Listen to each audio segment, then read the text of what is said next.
অব্যাহতি চান কেন? রাজ্যে 600 বিএলওকে শোকজ নোটিশ পাঠালো নির্বাচন কমিশন। ভোটার তালিকার বিশেষ নিবিড় সমীক্ষা নিয়ে উত্তাল বঙ্গ রাজনীতি। তার মধ্যেই এবার রাজ্যের প্রায় 600 বুথ লেভেল অফিসার অর্থাৎ বিএলওকে শোকজ করল রাজ্যের মুখ্য নির্বাচনী আধিকারিকের দপ্তর। সূত্রের খবর, ওইসব বিএলও কাজ থেকে অব্যাহতি চেয়েছেন। কেন তারা অব্যাহতি চাইছেন সেই কারণ দর্শাতে বলা হয়েছে সংশ্লিষ্ট বিএলওদের। দিন কয়েক আগে থেকেই বিএলওদের নিয়োগ শুরু করেছে নির্বাচন কমিশন।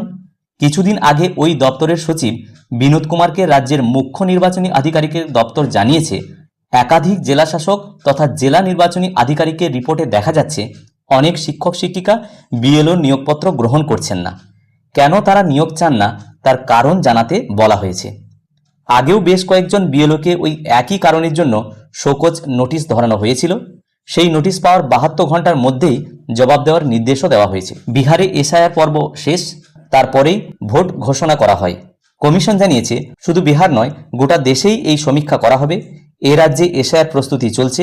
সব জেলাতেই ম্যাপিং এবং আপলোডিংয়ের কাজ দ্রুততার সঙ্গে করা হচ্ছে। কমিশন সূত্রের খবর, ম্যাপিংয়ের ক্ষেত্রে সর্বশেষ প্রকাশিত ভোটার তালিকার সঙ্গে 2002 সালের এসআইআর তালিকা মিলিয়ে দেখা হচ্ছে। সেই আবহে এবার বিএলওদেরকে একে একে শোকজ নোটিশ পাঠানো শুরু করেছে নির্বাচন কমিশন।